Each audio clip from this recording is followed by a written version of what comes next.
What's going down, guys? So yesterday I was talking with Lou Santacross, cool dude.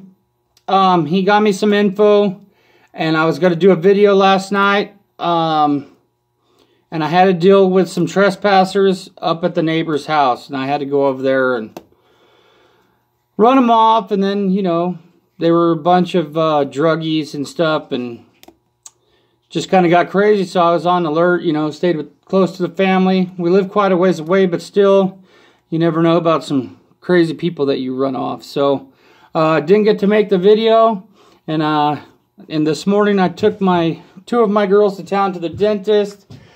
So here I am. Charlton did some video on it, and so I kind of want to jump into what Charlton was saying real quick about Tannerite.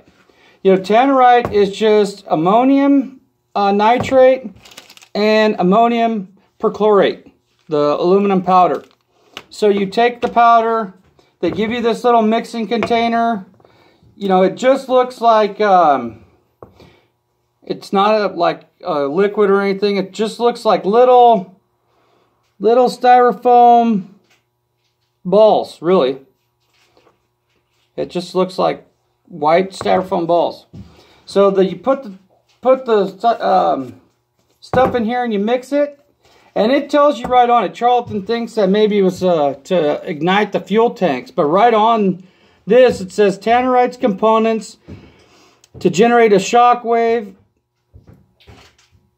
Wait, Tannerite's patented targets were specifically designed using a proprietary blend of the highest quality components to generate a shockwave induced detonation designed not to start a fire. So it's pretty safe stuff. I mean, some states you can't have it. A lot of places you can't carry it mixed. And it says right on it,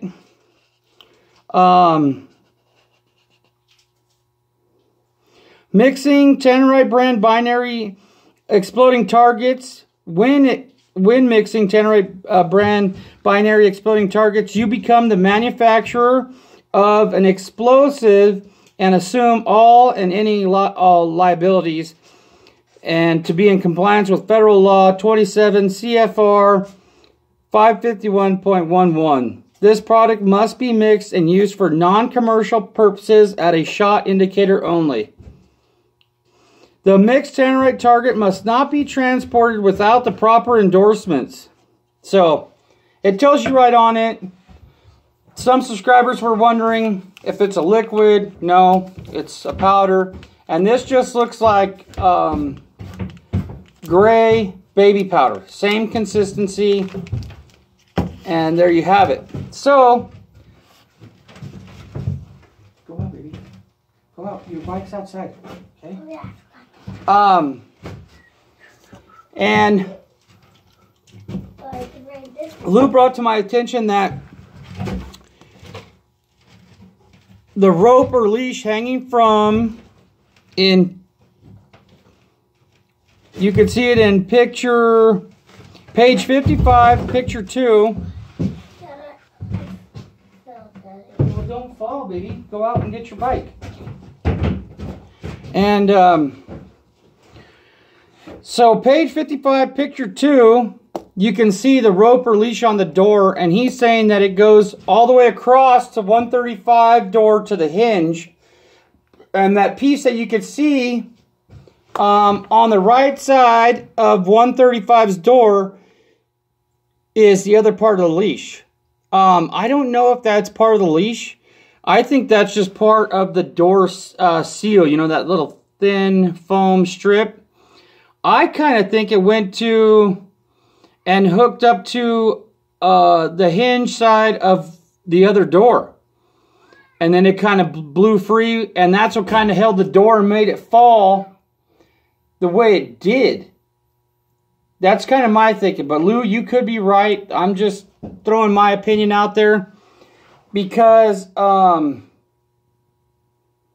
was hooked to something. And so Campos walked right through there, supposedly. And I don't think he did. That's why I think Campos is dirty from the get-go. I always known that he had a special role to play, and I think Shuck was thrown in there just to make the Campos story more believable. So another thing that Lou brought up that we've seen is page 55, picture 2. The deadbolt is engaged. Page 66, picture 13, it's disengaged. There's so many screwy things about this crime scene and everything. It's a little wacko for, people are calling us crazy for thinking one thing. They're thinking somebody's crazy for thinking another. But it's really not our fault. Everything is so, like, this was not done the correct way. Everything's moved, stuff's not moved. I mean, it's ridiculous. And the box with 29 is like a hot box to carry food. And that was supposed to go to the 29th floor. And I'm not necessarily they carried the body up to the 32nd, or maybe everything was staged down at the 29th in that suite. I have no idea. But somehow the first shots that were reported were coming from the 29th floor. So I'm just kind of throwing that out there to do research on it and see what we can figure out. That's it. Another thing too, with those incendiary rounds, on Douglas Haig's website, it says that the armor-piercing and tracer incendiary rounds will ignite heavy fuel. So that'll give you like a heads up right there. Those were probably going to be tried to use, he was going to use those to try to blow up the tanks. But I don't know. I really don't know. And,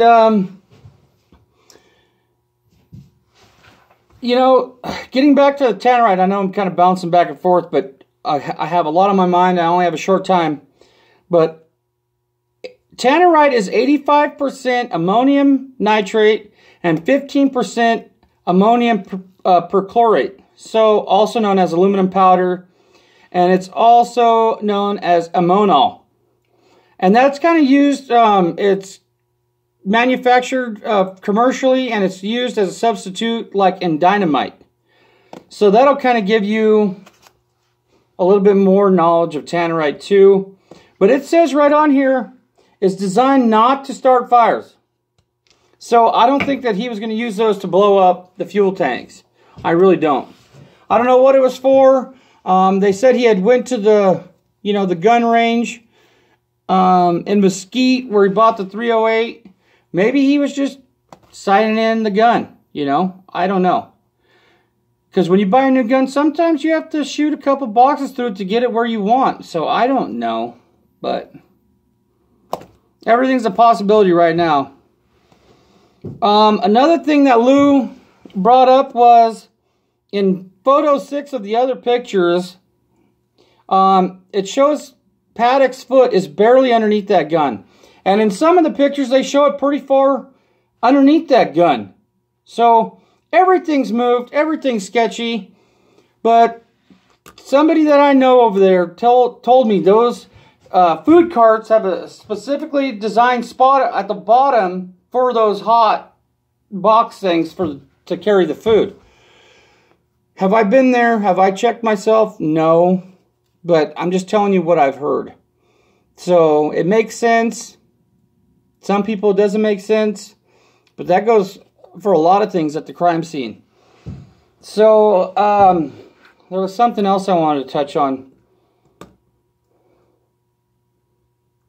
I don't know. I'll think of it, but sorry this video got, up late. Lou, thank you for sending me the info. You're awesome. I actually thought you were another person. That's why I asked you about the emails, but it's all good. Thank you. So, I am going to be blowing up a car with Tannerite to show you guys exactly how crazy that stuff is, So, I have located a car, but finances need to be worked out. So, if you guys could help donate for that, that'd be awesome. Go to PayPal me/Alan Duckworth, and we'll get it going. So, I will try to get another video up later about a few things. So hammer down, farmers for truth, and I'll catch you guys on the next one.